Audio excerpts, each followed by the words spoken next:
ఒక నిజం ఉంటుంది 4 అబద్ధాలు యాడ్ చేయాలి. ఫర్ ఎగ్జాంపుల్ ఈ మేడం శారీస్ బిజినెస్ చేస్తుంది అనుకుందాం, 500 పెట్టి శారీ కొన్నది. అలా ఫ్రెండ్ వచ్చింది, ఓ 1000 రూపాయలకి అమ్మాలి. ఆమెకు ఏం చెప్తుంది, నాకు 800 పడ్డది, 200 రూపీస్ బెనిఫిట్ చూసుకొని నీకు ఇస్తున్నాను చెప్పాలి, తప్పదు. లేకపోతే ఇతర మనం వస్తున్నాడు అయింది. బిజినెస్ అబద్ధం చెప్పకపోతే నడవస్తాడా? వీడు ఒకవేళ అబద్ధం చెప్పే ప్రయత్నం చేసి వస్తా, ఏడ చెప్తావు వీడు అబద్ధం. నాకు ఇప్పుడు లాస్ట్ మంత్ చెక్ 5,09,000 అని చెప్పిన, బ్యాంక్ అకౌంట్ వర్తే పడేయాలి, చెక్ చేస్తే ఏం సిద్ధపడలేదు కదా. సో అబద్ధం అనాల్సిన అవసరం, ఆడే ఛాన్స్ అవసరం కాదు, ఛాన్స్ లేదు ఇక్కడ. నేను ఆయన బాగుందని చెప్పిన, ఇంటికి తీసుకుపోయి వాడికి అర్థమైతే లేదు, ఇంకేడు అబద్ధం ఆడాలి నేను? ఛాన్స్ ఉందా సరేనా? అది డైరెక్షన్. అబద్ధం ఆడాల్సిన అవసరం లేదు. రెండో కారణం. మూడోది ఏంటంటే ఫ్యూచర్. ఒకసారి ఫ్యూచర్ గురించి ఆలోచిద్దాం. ఇప్పటిదాకా ప్రపంచానికి వచ్చినటువంటి అతిపెద్ద ఆపద ఏంటి? Corona lockdown. మళ్ళీ ఒక్కసారి కరోనా లాక్డౌన్ రావచ్చా? ఇంకెప్పుడు రాదా? కేవలం కన్నగాలి పొద్దుగానే రావచ్చు. ఇవాళ ఎంత మాత్రం నన్ను వేసుకుంటారుగా, దరిద్రుడు ఏవాడు చెప్పుడు వెళ్ళిపోయాడు. ఒకవేళ వచ్చింది అనుకో సార్, కరోనా లాక్డౌన్ మళ్ళీ వచ్చింది అనుకో, రియల్ ఎస్టేట్ నడుస్తుందా? స్కూళ్ళు, కాలేజీలు, బట్టల షాపులు, హోటళ్ళు, సబ్బులు, నూనెలు ఇంకా అప్పుడు ఎక్కువ నడుస్తాయి. ఎందుకు తెలుసా?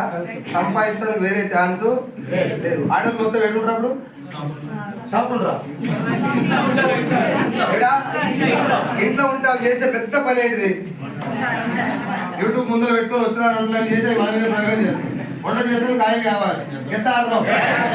అంటే అదే రా, ఏం వచ్చినా కూడా చేస్తారు కదా. మా యామ ఒకసారి ఎగ్ ఫ్రై చేసింది, 10 రోజులు తినట్టు.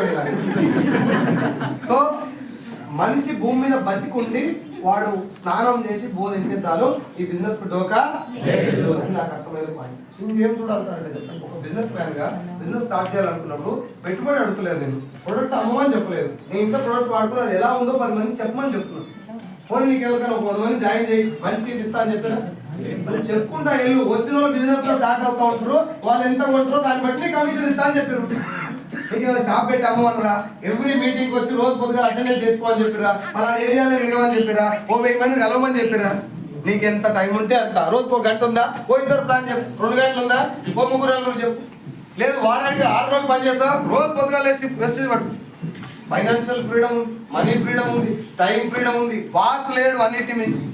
బాస్ లేకపోతే లైఫ్ ఎంత ఖతర్నాక్ ఉంటుందో. నేను ఈ బిజినెస్ వచ్చిన తర్వాత నరకం అనుభవించాను. నేను 8 మంది బాస్ల కింద పనిచేస్తాను. 8 ఎవరికి నేనంటే పడదు, ఎవరికి పడదు. మరి దరిద్రం ఏంటంటే అన్నింటిలో నేను మంచిగా పనిచేస్తాను. టార్గెట్లో ఉన్నా అన్ని పనులు చేసినా, కానీ నేనంటే పడదు. వాళ్ళకి ఎందుకు పడదే కాదు.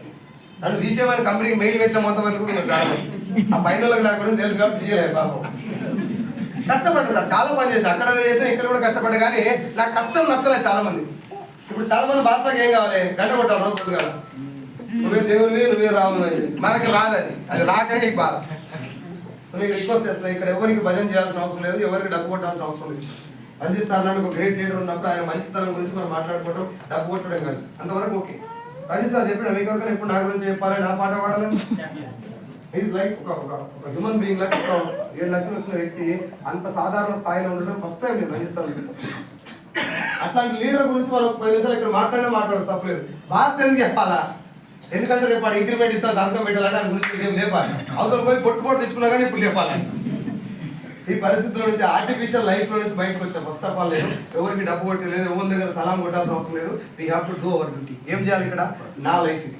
నా భార్య పిల్లల్ని పోషించుకోవడానికి నేను ఇళ్ళకి ఈ అప్పుల గుండెల నుంచి బయటపడాలంటే తిండి, తిప్పల, నిద్ర, ఎండ, వాన ఈ పని చేయాలి. ఐటీకి సాక్రిఫైస్ చేసి పని చేయాలి అని డిసైడ్ అయ్యారు. మీకు ఒక్కటే ఎగ్జాంపుల్ చెప్తాను. నేను పనిచేసిన విధానం ఎట్లుండే అంటే,